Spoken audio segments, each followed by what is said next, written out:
Bem-vindos ao debate. A discussão de hoje mergulha numa das questões mais polarizadas do Brasil, o aborto.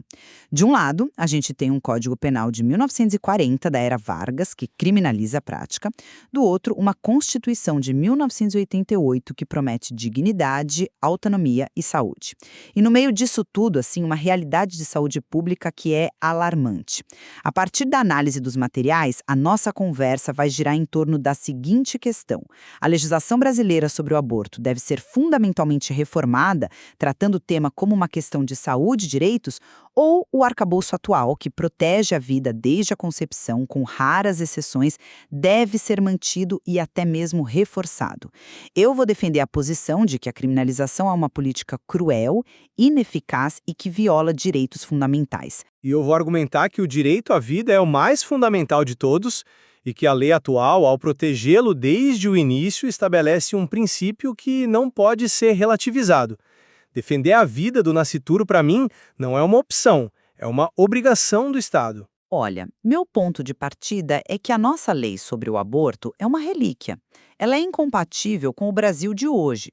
Estamos falando de um Código Penal criado sobre um governo autoritário, o Estado Novo, que enxergava a mulher primariamente como uma reprodutora a serviço da nação. A Constituição de 88 vira essa lógica de ponta cabeça, né? Ela coloca a mulher como uma cidadã plena, dona de sua própria dignidade, de seu corpo, de seu projeto de vida. Manter a lei de 1940 é tipo tentar rodar um aplicativo de inteligência artificial num computador dos anos 80. Simplesmente não é compatível. E os fatos mostram isso. A Pesquisa Nacional de Aborto de 2021 revela que, aos 40 anos, 1 em cada 7 mulheres no Brasil já fez um aborto.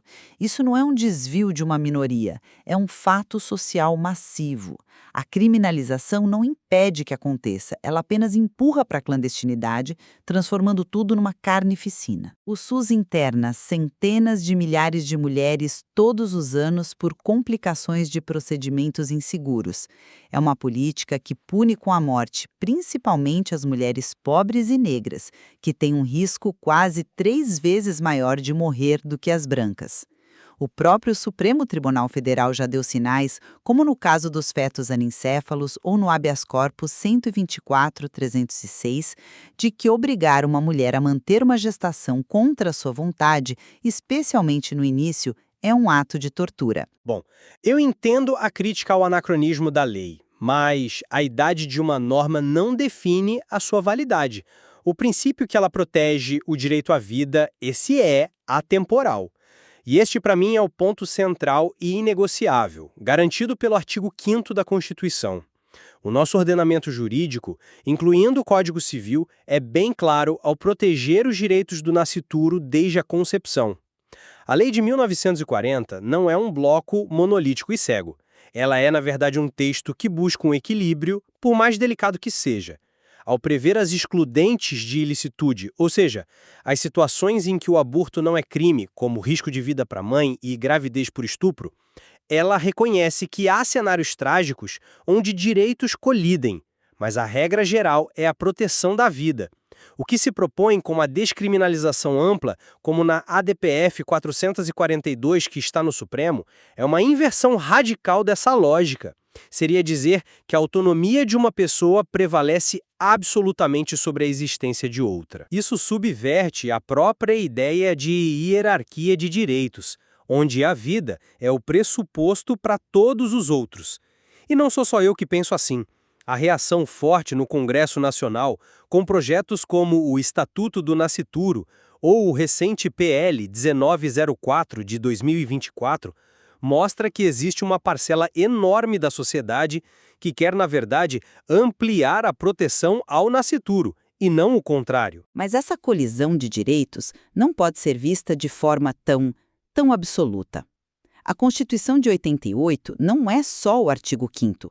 Ela é um sistema de princípios e no centro deles está a dignidade da pessoa humana. O que significa dignidade para uma mulher forçada pelo Estado a levar adiante uma gestação que ela não deseja, que pode destruir seu corpo, sua saúde mental, seu futuro? O planejamento familiar é um direito constitucional. A bioética moderna nos oferece uma lente mais sofisticada para olhar isso, que não é essa chave de liga-desliga, onde ou se é pessoa ou não se é nada. Ela usa um critério de gradualismo. O que exatamente você quer dizer com gradualismo? Quero dizer que o status moral e a proteção que o Estado deve dar a um feto aumenta conforme ele se desenvolve. Um embrião com poucas semanas, que é um amontoado de células sem sistema nervoso central, que não tem como sentir dor ou ter qualquer tipo de consciência, ele simplesmente não pode ter o mesmo status jurídico de uma mulher adulta, uma pessoa já formada com uma vida em andamento. Ignorar essa diferença é uma ficção jurídica que serve apenas para subjugar a mulher. A proposta de descriminalização até a 12ª semana se baseia justamente nesse marco, sabe? Que é quando o sistema nervoso começa a se formar.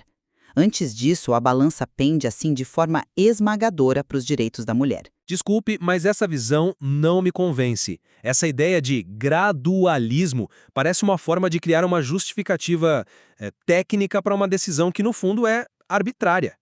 Onde a gente traça a linha? Na 12ª semana? Na 14ª? E por quê? O fato científico é que, desde a fecundação, existe um novo código genético humano único que, se não for interrompido, vai se desenvolver em um ser humano nascido. A defesa da vida desde a concepção não é um dogma religioso, é uma posição filosófica e jurídica coerente. E a autonomia sobre o próprio corpo, que é um direito importante, não pode ser um cheque em branco para eliminar outra vida. Nenhum direito é absoluto. A minha liberdade de movimentar meus braços termina onde começa o nariz de outra pessoa.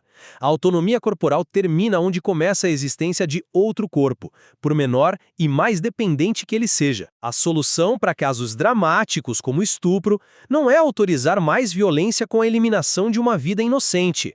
É dar todo o amparo do Estado para que essa mulher e essa criança possam seguir adiante. Mas isso é ignorar a realidade prática. Que amparo o Estado brasileiro oferece hoje? É praticamente nenhum.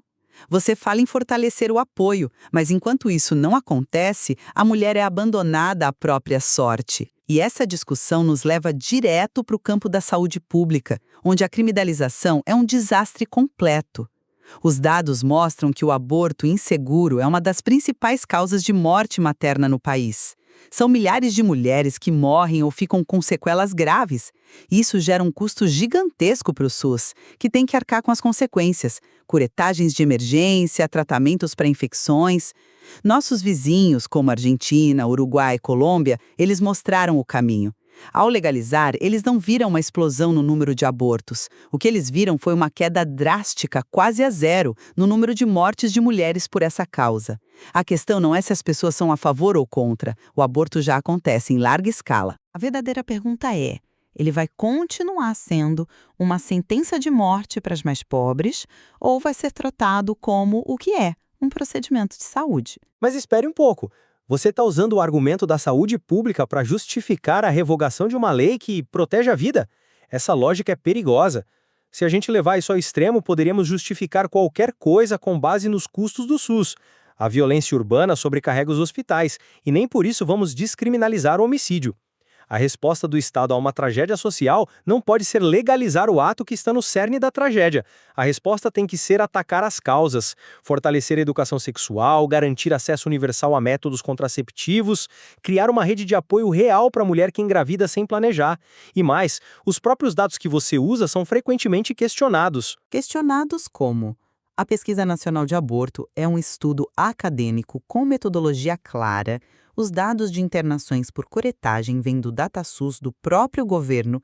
Quais são os dados alternativos que mostram um cenário diferente? Porque, sem dados, essa afirmação soa como uma tentativa de minimizar uma crise de saúde que é real e mata mulheres todos os dias. A controvérsia está na metodologia de estimativa. A PNAD usa autodeclaração, que tem seus vieses. Os dados do DataSUS registram procedimentos, mas nem toda a curetagem é resultado de um aborto ilegal. Há uma diferença grande entre os números de internações e as estimativas de 1 milhão de abortos por ano que são frequentemente citadas. O ponto não é negar que exista um problema, mas questionar se a dimensão dele justifica rasgar um princípio jurídico fundamental.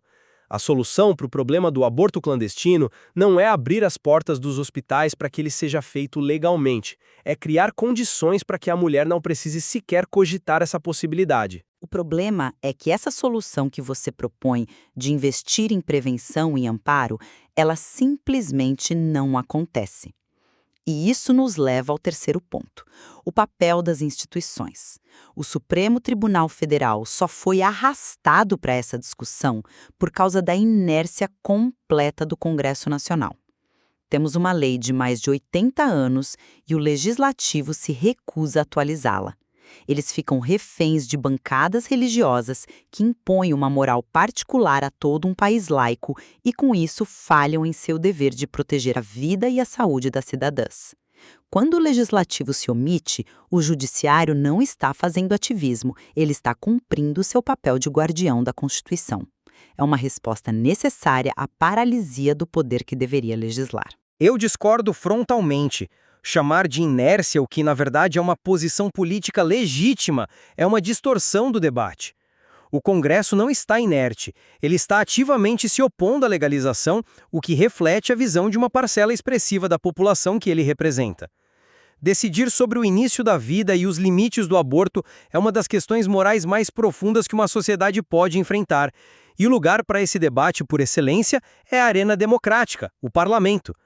A tentativa do STF de resolver isso com a caneta de 11 ministros que não receberam um único voto é sim um ativismo judicial perigoso.